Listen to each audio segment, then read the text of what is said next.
Pada tayangan kali ini, kita akan mengupas lebih lanjut peranan para tokoh masjid kampus dalam mengembangkan dakwah Islam dan membina kader-kader muda Muslim.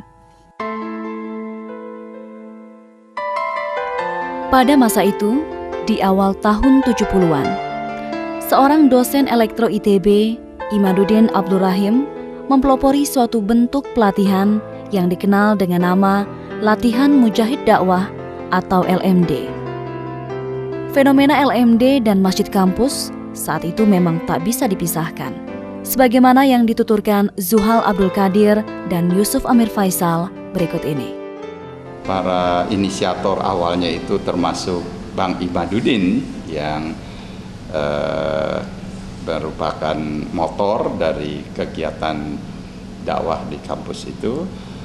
Beliau kemudian mengadakan pelatihan-pelatihan para mahasiswa untuk menjadi kader-kader. Dan kegiatan utama masjid kampus itu pada waktu itu menurut saya yang sangat signifikan adalah diselenggarakannya LMD yang mencoba mengadakan latihan keislaman terutama dan perilaku keislaman termasuk norma-normanya di dalam kehidupan mahasiswa yang berkaitan erat dengan kedudukannya sebagai anak didik.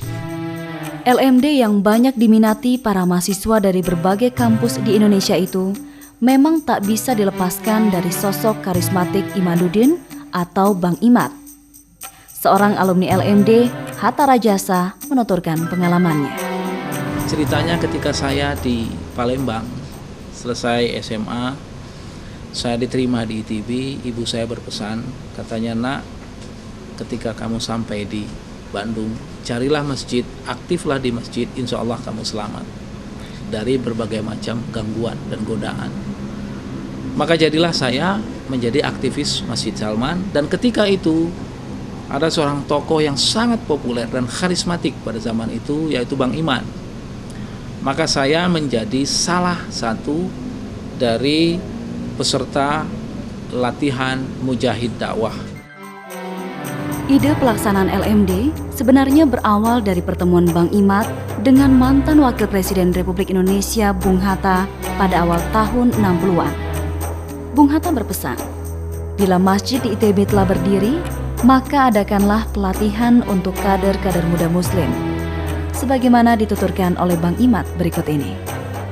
Tapi kalian jangan lupa, saya dengar kalian mau bikin masjid di ITB. Bagus, saya sayangnya tidak punya duit, tapi saya doakan kalian berhasil bikin masjid. Pergunakan masjid itu melatih kader-kader. Nah, itulah nasihat beliau. Pada awalnya, LMD berpusat di Masjid Salman ITB. Peserta dari luar ITB tidak hanya berasal dari kampus-kampus lain di Bandung, tapi juga hampir dari seluruh kampus di Pulau Jawa. Dalam perkembangannya, LMD pun dilaksanakan di kampus-kampus luar Jawa, bahkan sampai ke luar negeri. Sebagaimana dituturkan oleh Miftah Farid, asisten Bang Imad pada masa itu. Saya masih ingat waktu itu keliling hampir ke seluruh Indonesia bersama Pak Imaduddin dan teman-teman lain untuk mengadakan latihan Mujahid Dakwah, latihan dakwah.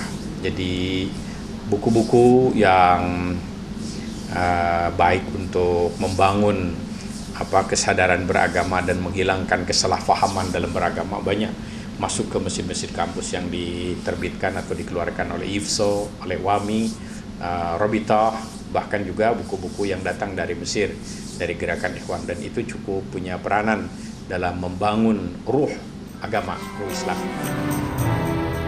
Materi LMD yang bertumpu pada pemahaman tauhid yang kuat disampaikan oleh Bang Imad dengan sistematis, logis, dan menyentuh nalar.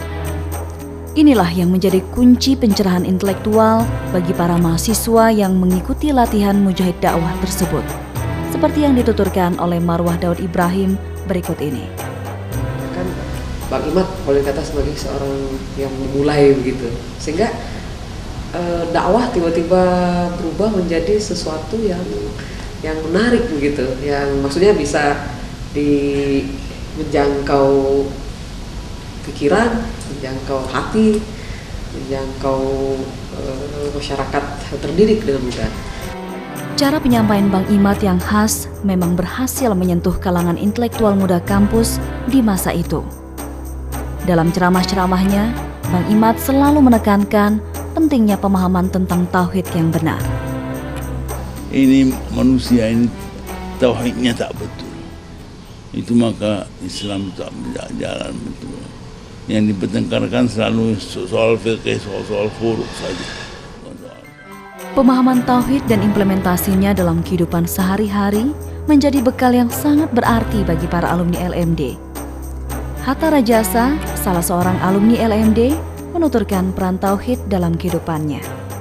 Basic tauhid itu melekat pada diri saya hingga saat ini, sehingga ketika dalam perjalanan hidup saya, apakah saya menjadi pengusaha, kemudian saya menjadi seorang politisi, sekarang saya diamanahi menjadi seorang menteri, maka saya selalu menempatkan bahwa tiada sesuatu yang patut untuk kita sembah kecuali Allah, dan kita ini adalah hanya merupakan makhluk yang mengabdi, yang memberikan bakti karya kita hanya demi untuk mendapatkan ridho Allah.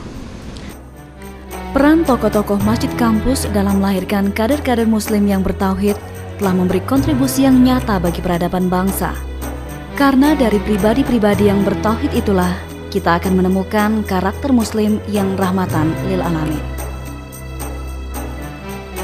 Pada tayangan selanjutnya, kita akan mengikuti bagaimana peranan kader-kader masjid kampus dalam menghadapi tantangan zaman dan mencoba memberi solusi untuk menjawab permasalahan umat Islam di Indonesia. Dalam mihrab-mihrab intelektual, sejarah, dinamika, dan perkembangan masjid kampus di Indonesia.